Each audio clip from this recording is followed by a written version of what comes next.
Hello, everybody, and welcome to Heartlight Vedic Astrology. In today's talk, I was going to cover Cancer constellation, or Karka Rashi, as it's known as in Sanskrit. This talk is from a Vedic astrology or Jyotish perspective, so ancient Indian astrology that's more than 5,000 years old. So let's take a look. By the way, if you're new to Vedic astrology, Jyotish, or my videos, all of my teaching videos on the subject are my concepts playlist. They can be found there.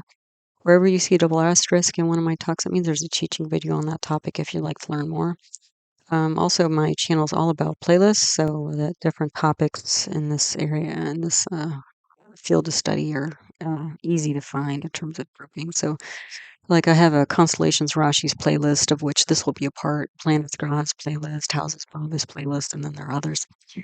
The other thing is that if you like to learn astrology by looking at famous birth charts, I would check out my birth chart archive list 2024 video, where I list all the videos, famous people, places, moments in time that I've analyzed on the channel and the video you can find them in.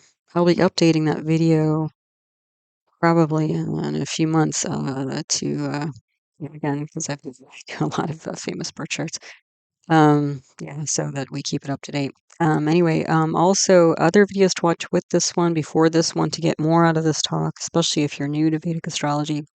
Introduction to constellations and Rashis, constellation and Rashi categories, North, South, and East Indian style charts. I do cover Western style charts in that video as well. Introduction to navigating a birth chart, planet exaltation, debilitation, or Ucha Nicha, planet friends and enemies, or Graha Mitra Shatru, nakshatras or lunar mansions, Lagna, also known as the Ascendant, rising sign, first house, and symbolism of the moon, or Chandra, because Cancer is ruled by the moon. So, another couple of words here. So, I keep using the word constellations. I'm not always really good at it. Constellations is what we call Rashis in Sanskrit. Um, Constellation, the reason why I bring this up is constellations are different than signs. Now, a lot of people, including myself, I keep saying constellations and signs. I try to be good about it, but I'm not always good about it. But just so you understand that there's a difference between constellations and signs. Okay, so constellations, from a Vedic astrology perspective, is based on fixed stars, meaning the stars you can actually see in the sky with your eyes. Okay, and this is different than signs. And the reason why, if you look at the diagram in the center here, we have the sun, and around the sun, the earth is spinning around. And around both of those, you have this band of constellations. Okay, this is called the ecliptic. So this parade of constellations goes through, spins around about once a day. But the thing is that there's a difference. Okay, so um, every year there's less than a degree difference between the solar path and the ecliptic path. Okay, so that may not mean a lot initially, but the thing is that over time you're going to have more and more difference between this ecliptic and the path of the sun. Okay, so in Western astrology, they maintain sign position based on the sun. But in Vedic astrology, the stars, they focus on the stars. Okay, because the star astrology or nakshatras is the oldest part of Vedic astrology, probably. Okay. And also back, this was developed more than 5,000 years ago when there wasn't a lot of other technology. So Vedic astrology, or any technology really, so Vedic astrology was based on what you could see with your eyes. Okay. So that's again, one of the differences between Vedic astrology and Western astrology. The other thing is that when we're, looking at a chart or something like that, just remember that the planets in a certain house are more influential than the constellations. So if you have a couple of planets in the sign of Cancer, Cancer is more of the backdrop, stage, and the planets in Cancer are more the actors, and the actors are given kind of more influence in terms of what's happening in that house. Okay. So again, you can think of the planets as actors and the constellations as the stage. And not that the stage is unimportant or insignificant. I mean, the stage and the lighting and the costumes and all that for any kind of play or movie or set or whatever are very important, right? They set the tone. But then you wouldn't really have much of a play or movie if you didn't have the actors, right? They're the main feature there. Okay. Okay, so let's get into Cancer constellations. So Cancer is Karka in Sanskrit, and constellation is Rashi. So Karka Rashi is Cancer constellation. It's ruled by the moon or Chandra, and this by itself tells you a lot. Okay, so the moon is a very emotional planet, it's an intuitive planet. And so Cancer, especially the Cancer rising people, tend to be very emotional and intuitive, sensitive, nurturing. They can also be protective too, partly because the symbol of Cancer is a crab, so it's that their kind of hard outer shell and then the soft interior.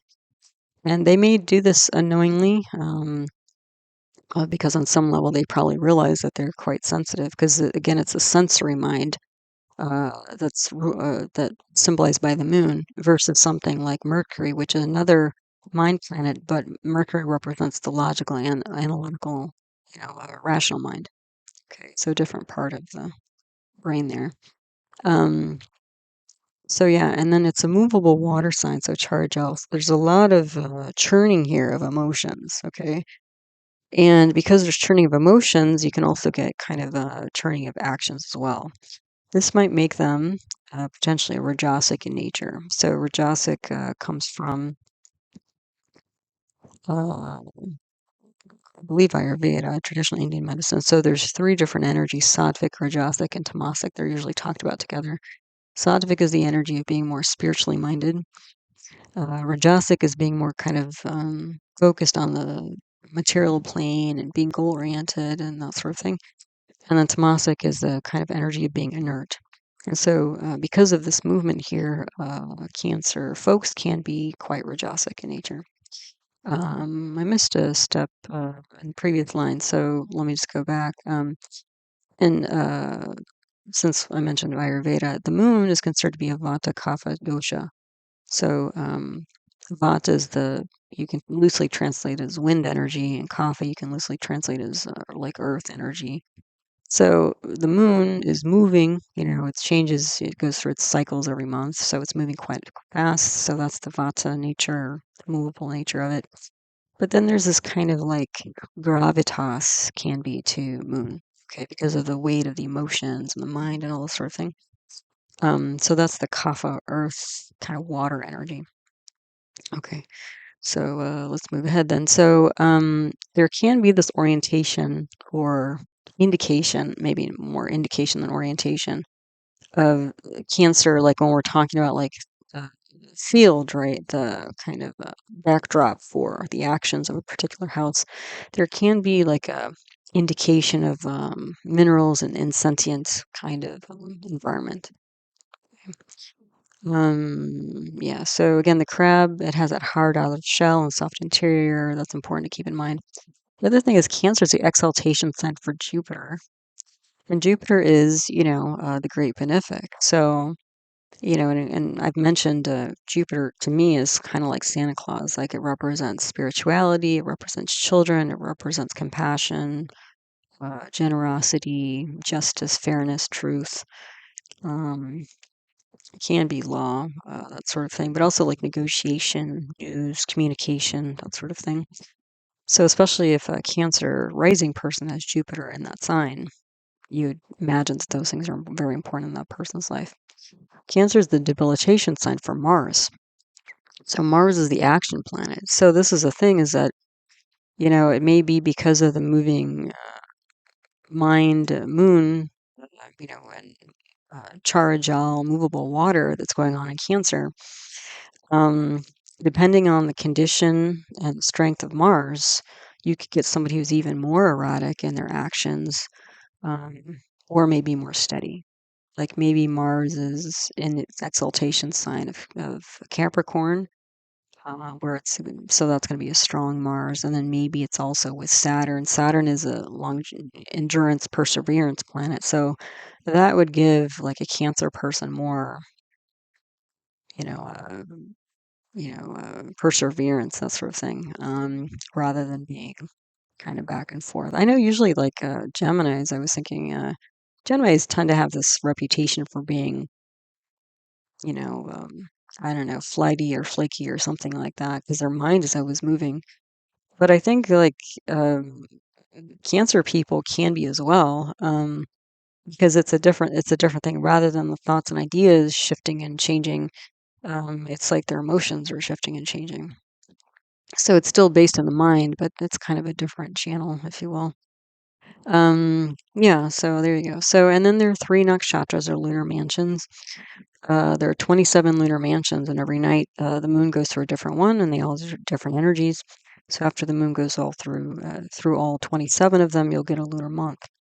So you do have Punarvasu nakshatra, at least the last pada of four. Padas are divisions. There's four divisions in each nakshatra.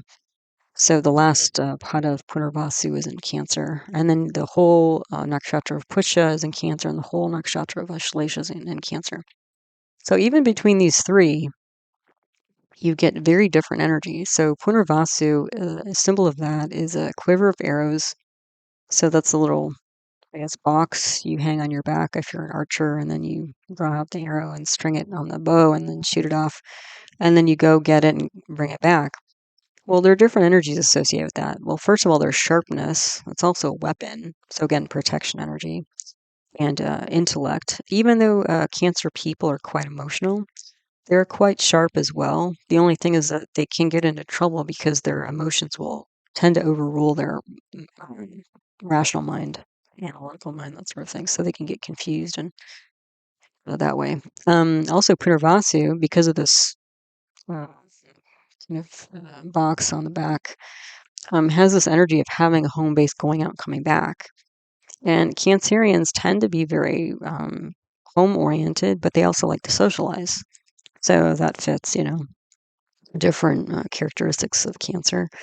Then Pusha is symbolized by a cow's udder. So that's all about that's part of the reason why cows are revered in India is that they really see the cow as being like the great adopter, that the cow is so generous that it offers its milk to orphan species like us, that sort of thing. So Pusha has this energy of like nurturing, feeding, supporting emotional stability. Okay, so that's quite a different energy than Punarvasu. And then Ashlesha is like completely different. Ashlesha is symbolized by a snake. And there can be this energy of like healing and medicine associated. It depends on what planets are here. But also there can be this like a snake energy, like a mesmerizing quality. Like I often find when people have a Shlesha rising nakshatra or they have important planets in a Shlesha, they can be like attention seeking, frankly, because again, those snakes are kind of mesmerizing. They kind of like that attention. Um, and they can end up being like actresses and actors and models and like people who tend to like capture people's imagination and attention naturally or career wise. And the thing too is like a Shlesha can be quite, part of the reason why the snake kind of rears its head and that sort of thing is that it might strike and bite, or hiss, or at least one of those, things. So, um, or it can kind of slink off into a cave or under a rock or something to hide and protect itself. So you can see there's like this protection energy, um, and it's quite a like, I don't know. I see it as an erratic energy. Sometimes when I see people with placements in a Shlesha too, like they can have like pass away like through very strange, odd, sudden events. Like who am I thinking of? There's a one basketball player, Kobe Bryant, I believe. Yeah, I think he died in like a helicopter accident, some weird thing, And I think that's when one of his planets was being activated in a Shalisha. And even the singer Whitney Houston, she's pretty famous. She has, I think, one or two placements in a Shalisha. When those were active is when she like passed away, like drowned in a bathtub in a hotel or something like that. And her kid ended up passing away the same way. It was just very bizarre, but like the sudden, strange, almost like a snake bite, even like dying by snake bite is probably a strange way for many people to pass away. So it's that kind of sudden, unusual striking, you know. But also, again, just the story of that draws people's attention, because it's strange and unusual and sudden. So you can see again three different, very different energies here in terms of nakshatras for Cancer. Um, so on a personal level, Cancer is the fourth constellation of the zodiac. And so odd and even constellations have different energy. The even one, so it's an even number, is more of a feminine, considered more of a feminine energy. So again, this isn't like sex or gender specific, like in a clinical way. This is just kind of energy. So tend to be more nurturing, intuitive, creative, which already fits with the moon. So it's almost like a amping up of that kind of energy. The height, like especially if somebody's a Cancer or rising person, their height tends to be average, not too short, not too tall. The bodily constitution, Cancer rising people tend to have a kapha dosha. So whereas the moon is vata kapha, like the moon rules it, the body type tends to be a kapha type person. So they tend to have more of a building type of body. Like they might be a little bit heavier set or bigger bone structure, that sort of thing, rounder features, that sort of thing. The body parts symbolized by Cancer are the chest, because the Cancer is the ruler of the natural fourth house, and the fourth house is related to the chest area, so thorax. And then health related stuff, well, some of it we've already mentioned, so it's not too surprising, I'm sure. So the mind, especially the emotional mind, of feeling, psychology, moodiness, sensitivity, overreaction, imagination, creativity, because the moon, again, rules Cancer, and the moon is all about imagination. And there can be memory as well that are issues here. Memory can also be an issue with Mercury as well. Face, the moon represents the face or can represent the face. Um, Habits in general. So again, cycles, like what are your habits steady or not? Or are they changing? Do they adjust to the day, the season, that sort of thing? And as part of that or an extension of that, possibly diet and digestion. So again, there's that nurturing energy. And then how are we actually breaking down nutrition to support ourselves? Fluids and swelling, kind of like, it's a watery sign, kind of like waves of the ocean, or high tide, low tide, that sort of thing. So any kind of fluids like sweat or saliva or, urine or menstrual blood or all that kind of stuff can be issues here. Tumors, so again, growths, swellings, cycles, also hormones, because that tends to set, the internal rhythm and equilibrium within somebody, mentally, emotionally, physically. Growth, in general, especially like kids, but growth in general. OB-GYN, so, any sort of female-related issues, women in general, childhood issues, chest and lungs, and the breast, all because of the chest area. Also, the left side of the body. The left side of the body is considered to be more, from a Vedic perspective, more of a moon energy, whereas the right side of the body is more of a sun energy, solar energy. And then taste, the sensation of taste.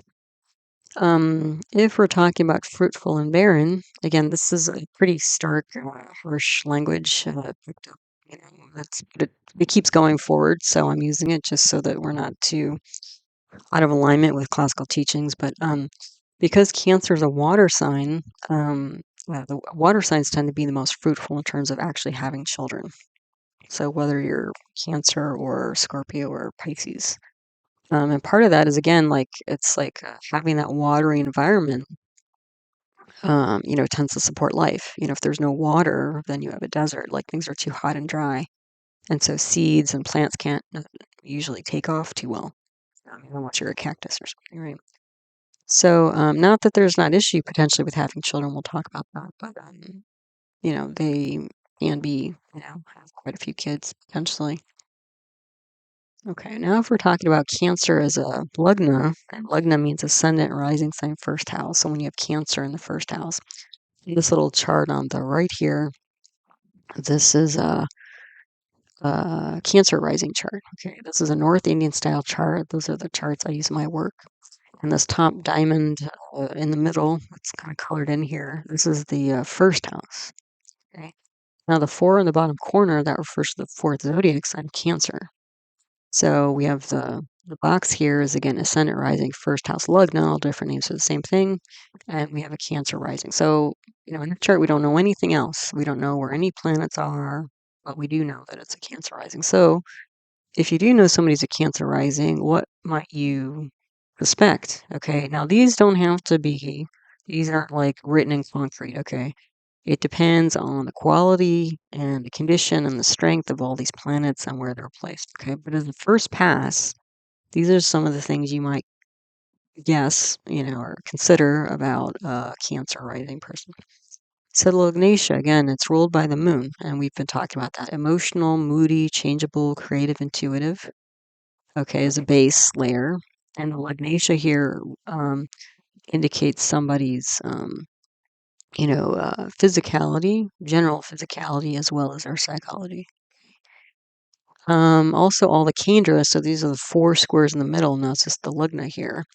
These are all movable signs. So this tends to be a very active person because the 4 houses in the middle tends to be the core of somebody. So this is not somebody who's going to be sitting around, much. Okay. Now the second house you get to if you count counterclockwise. So if you go up and to the left, and that sort of upside down triangle in the upper or left corner is the second house, and then you count around, okay? And you count inclusively. Start at the Lagna 1, and then 2, you go up and backwards, counterclockwise. So the second house is ruled by the sun. This is a mutual friendly planet with the moon. And so, this is usually a nice house for Cancers. So they tend to be very family oriented. Also, the second house represents speech. They can be talkative, especially since they're Cancer. They can, their moods might dictate how much they talk, and they're also like moving. There's this kind of restless energy in them, typically. So they might be, engaged in speaking. And the second house also represents inner circle, so not just like biological family or, married in-laws type family. Then the third house and the 12th house are ruled by Mercury. Okay, so this is an interesting situation. So because Mercury is the ruler of the third house and the 12th house, those are 2 negative houses, and that makes Mercury a pure temporal malefic in a Cancer rising chart. Meaning that Mercury, even though Mercury is a friend to the moon, um, still going to bring negative results for the Cancer rising chart. Okay. The other thing is, again, Mercury is the planet representing the rational and analytical mind. So here you're having this is one indication that you're also having mind and emotional conflicts. Because especially since Mercury rules the 12th house of losses and expenditures, you can lose a lot of energy and maybe resources and other things because of this mind emotion conflict that typically happens with Cancerians. And we'll see that in other ways as well. Okay. This is the first one. Then Venus ruled the 4th house and the 11th house. The 4th house is home, and it's also, Venus is also the other emotional planet, and the 11th house is like clubs, groups, and societies. So this is where somebody can be both very social and a homebody. Like Cancerians generally, unless they're in a negative mood, tend to want to be around people, in various ways, in private and in public, yeah. Um, So yeah, the other thing is that Venus in the 11th house, is the exaltation sign there is a Taurus.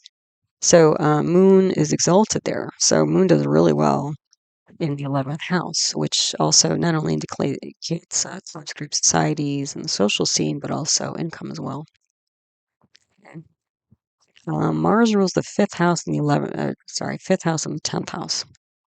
So the 5th house is Scorpio in a Cancer rising chart. And Scorpio is a debilitation sign for Moon. The 5th house also represents the intellect. So here's another indication that, again, there's this mind motion conflict potentially going on for a Cancer rising person. Okay. The other thing is that there's a reciprocal debilitation here. because Cancer is a debilitation sign for Mars. So there's this mutual reciprocal debilitation of Moon in Scorpio and Mars in Cancer. So again, there's this conflict of mind, emotions, actions, like which way do I go?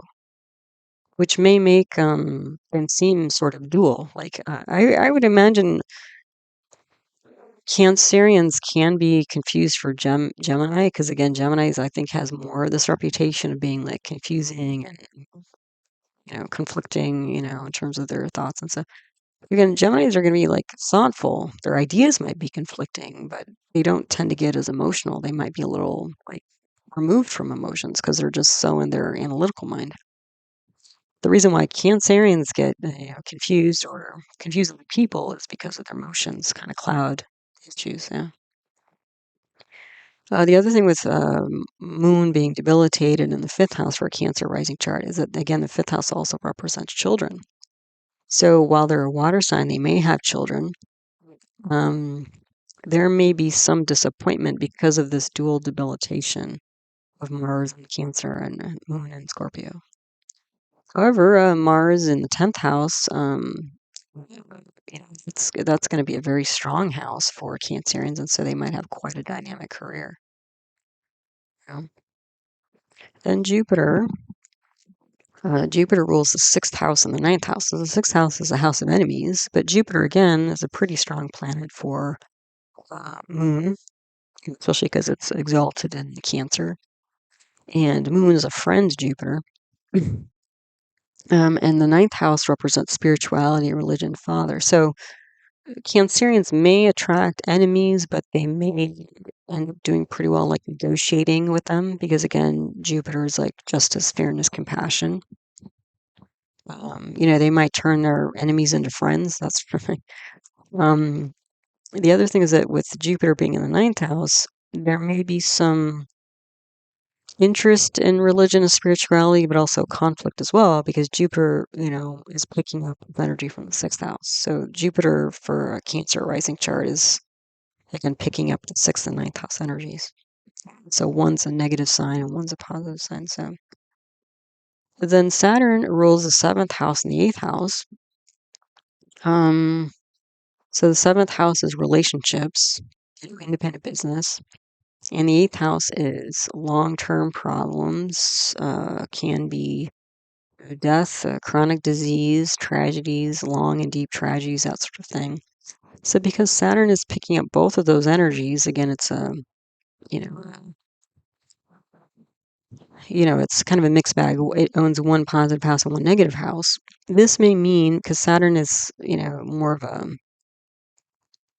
reclusive planet, it's like the coldest, most distant, darkest planet of the 9 classic Jyotish planets. This may mean that Cancerians keep their relationships private. Okay, so they kind of keep it under wraps. They may not be, announcing or broadcasting their personal relationships. The other thing is that you might end up bringing, 7th house issues into the 8th house, or 8th house issues in the 7th house. There's a mix there. And the 8th house is all about like scandals and secrets, so especially if you have maybe like a Cancer rising Ashlesha person, because you've got that snake energy, and again, that snake energy, some snakes like to hide, right? Again, there might be like they might be quite private about their personal life. The other thing is that the marriage might be imbued with some sort of tragic circumstances, like bringing 8th house energy in the 7th house. So, who knows, maybe divorce, or maybe, I don't know, like I keep thinking of all these things in the news recently of, cars ramming into crowds of people, like some sudden tragic, end, unfortunately, to partners or something like that. Something like that might be part of what goes on for a Cancerian. Okay, so again, this is a first pass, but then, you have to start incorporating, this is just sort of a base thought, and then you've got to like incorporate the planets, in terms of their position and strength and all that kind of stuff. Then I have here information from the Brihat Parashar Hora, chapter 4, and Phaladipika, chapter 9. These are Shastra, so ancient classic texts on Jyotish, Vedic astrology. just to see what they have to say. So the Brihat Parashara Hora, that's the older one. And I'll just read it and talk about it, but there's a lot that's sort of conflicting here from the way I see Cancerians and what I've seen in people's charts and things like that. So, like red in hue, like this is the first one I have a question mark. I'm like, usually because the moon, the color of the moon associated with the moon is white. So I kind of consider Cancerians generally, unless they have a Pitta planet, a fire planet like Mars or Sun in the Lagna, I usually see Cancer people with having more of like a white or pale type of face, or that sort of thing. Resides in the forests. I'm not sure why. Forests, like to me, like I always think of water. When I think of like water and home and places of nurturing. When I think of Cancer. So resides in forest. It's on the list. It's here. I've added it to your list, but I have a question mark. I'm not sure where this comes from or how true it is. I mean, you'd have to like compare, how many, I don't know, a bunch of different Cancerian charts to see if that's true. Brahmin by caste is the next one. I also have a question mark here. This is also surprising to me because the moon on its own is considered to be a, what do they call it, Vaishya type of planet, meaning that it has this more kind of merchant sales and merchant type energy. Okay. The Brahmins, as planets are typically like Venus and Jupiter. Okay. So Brahmin is like the kind of priestly and kind of more intellectual kind of caste. Okay. And not like, not the negative connotation of caste, but like the caste system before it was sort of like convoluted by society. It was just kind of a way of categorizing the way people thought, like their natural mental inclination. Like some people just mentally are inclined to like study forever, like a Jupiterian type person. Other people, like they want to turn everything into like a money project. I mean, that's like the Mercury Moon people. Other people, they just, they want to work with their bodies, so they might be more of a Mars or Saturn type, or that sort of thing. Okay, so without getting in again into all the evolution there. So Brahmin by caste, this was a little bit strange to me, but maybe because Jupiter's exalted in Cancer. But, I think it would depend again on the condition of both Moon and Jupiter and maybe Venus as well. So I put a question mark there. Strong at night. Well, this makes sense because, again, that's when it's like the Moon is on full display.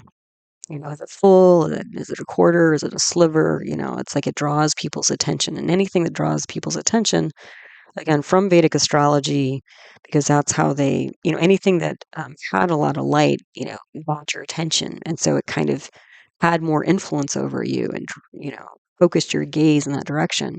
So just by that association, it was stronger. Okay.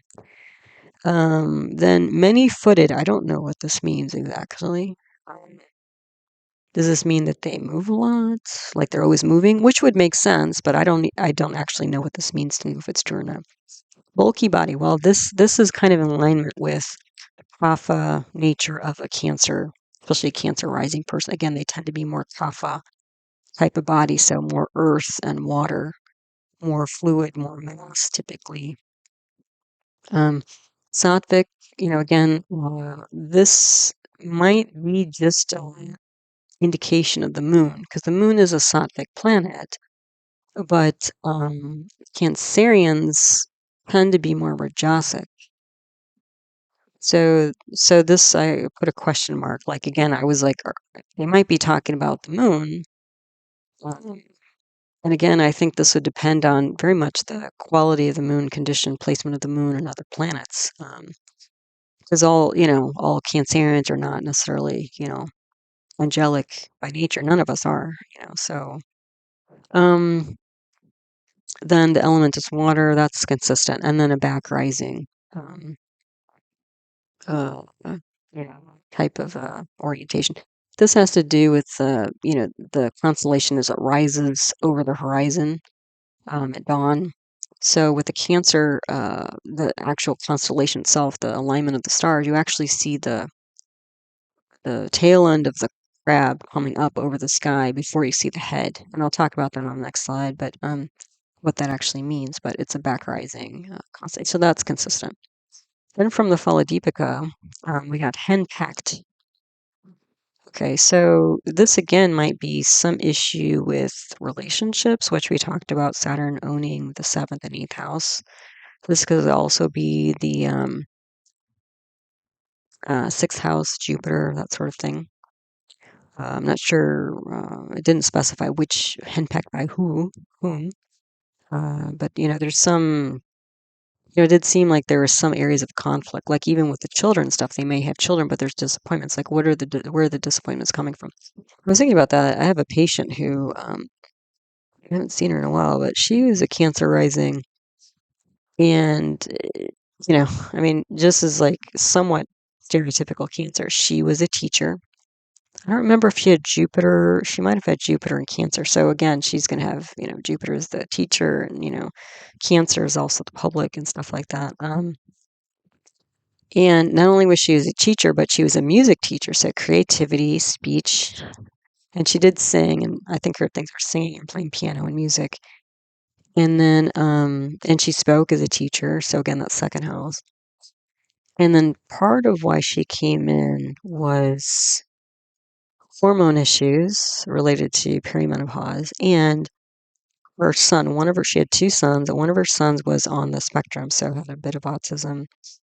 And I remember they actually came in for him, and she brought in both of her sons. I don't remember if they were at the same time or not, but I could tell it was pretty obvious that she really favored one son over the other, and it wasn't the kid with autism.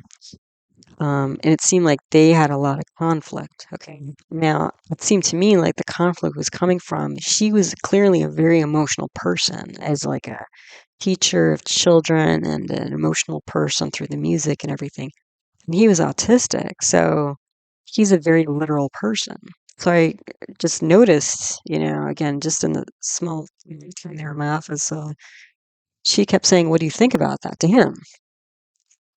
And he would tell her, and then she would seem disappointed with his answer, because it's very logical, that's how their brains tend to roll. And I said, why don't you ask him how he feels instead of how he thinks? Because he's very literal. So if you ask him how he feels, he may give you a very different answer. And that's exactly what happened. He gave a very different answer. So it was like sort of like this epiphany. Like she's like, oh, this is like, she just realized like she didn't realize how literal he was.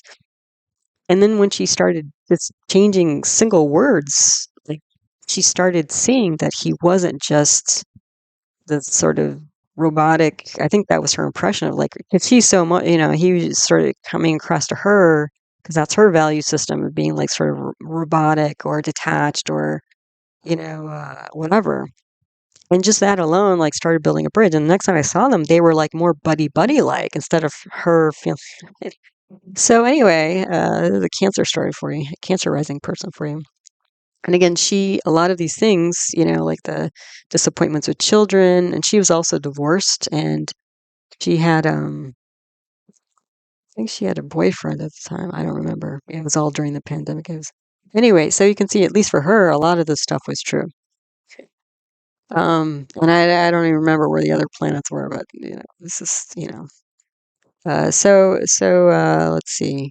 And she also did come in for like weight loss and so, fond of making friendships. Yeah, she was quite social. Um, possess many houses. Maybe. I'm not sure that's always true, but maybe.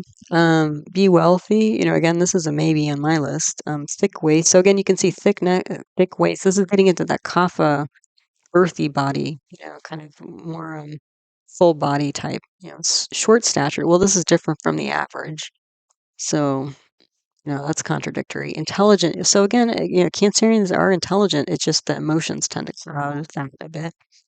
Fond of water sports. Well, activity and water. So charge all, maybe literally. Walking fast. So again, this movable nature, restless nature that they have. Few sons. Well, this is the opposite of the, water fruitfulness. So that seems contradictory. And then be crooked.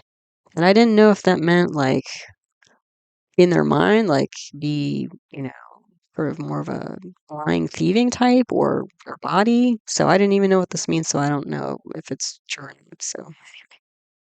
So anyway, again, if you only know somebody who's a Cancer rising, Cancer, Karka Lagna person, you might get a lot out of that before you start placing all the different planets in the chart. Okay, then on this slide, we have more of an environmental, less personal, more environmental kind of effects, especially says, because we were talking about, the constellation being the backdrop potentially. So the method of rising, I did mention is back rising or Prishtadaya. So when you have a back rising, and again, this is the back of the Cancer conglomeration of stars coming up over the horizon versus the head coming up first, okay? When you have a back rising constellation, this is considered inauspicious. That means that when you have a malefic planet in Cancer, it will drop more of the negative qualities of the malefic planets, so like Saturn, Mars, Rahu, Ketu. Um, and the auspicious planets will be a little bit, the auspiciousness of the, benefic planets will be dimmed down a little bit. Okay? Direction associated with Cancer is north. The element water, we've been talking about that. So places, so if we're just talking about, again, the backdrop, pond, well, fountain, pool, canal, river, aquarium, these are all water places, but pond, it's contained, like the shell of the crab. Well, it's contained. Fountain, right? This isn't like the ocean. There's limits, there's boundaries here. Plumbing, that's like, again, the limits, the hard shell, and then the water passing through the pipes. Reservoirs, again, you have these like usually concrete barriers holding the water. Kitchens, again, a confined space, but you not only have pipes and plumbing, but you also have food and nurturing and stuff going on here, right? Activities. Laundromats, again, a lot of water and activity, but within defined spaces, like usually a metal box. Wharves, again, a contained water space. Restaurants, again, nurturing, food, support, socializing. Like you see this, like I thought this photo down below was hilarious. It's like so Cancerian, and this is from a hotel. I guess it's located in like a ship um, in South Africa or something, and there's a restaurant in there. And the thing is, like, they have this like pool of sharks. so, so there's like this container of sharks. See I thought that was hilarious, like the shark photobombing the photo here. People socializing, they're eating, and they have drinks, liquids in their hand. So there's a lot of Cancerian elements here. This probably also has a lot of Rahu Ketu, because Rahu and Ketu, the north and south nodes of the moon, had this kind of like odd or bizarre type energy. But there's a lot of Cancerian, So anyway, maybe this photo will stick in your mind, and then it'll make you remember the Cancer energies, how they play out. The north wall, like the north direction, but also north wall of a place can be indicated by Cancer. Low levels of buildings, and also places like hotels and home, because they're protective spaces, they're nurturing spaces. Also, the moon can represent travel and hospitality. So hotels, I would definitely put like on this list potentially. But you can see, like, if we look at all these different places, like what kind of places, generally speaking, are we looking for? Because we can't like make an endless list, but water with boundaries. So hard shell, soft body. Okay, and also places of nurturing, nourishment, food, and protection. So all like moon type energies. Okay, so there you go. And there you go. So thanks so much for stopping by, listening to one of my talks. I appreciate all the different ways that you support my work and the channel. From watching videos, liking videos, subscribing, sending in donations, posting comments. All of it's very much appreciated. So thank you for all of that. Again, all my teaching videos on Vedic Astrology are my concepts playlist. They can be found there. For famous birth charts, you can check out my birth chart archive list 2024 video for a list of all the famous people, places, moments, and time I've analyzed on the channel, and the video you can find them in. I do offer personal birth chart readings. You can email heartlightastro@yahoo.com for more information on that. I do those live on Zoom, Skype, as pre-recorded video, and then I do offer gift certificates if you'd like to give somebody a video reading. And then I do have another YouTube channel, Natural Medicine, where I discuss Ayurveda, traditional Indian medicine, yoga, and other paradigms of medicine like homeopathy and naturopathic medicine. And the name of that channel is Nature Source Care. All right. So as always, I hope you found this talk helpful, useful, and interesting to you as you learn to navigate the energy cycles of your own life. All right. So take good care and until the next one. Namaste.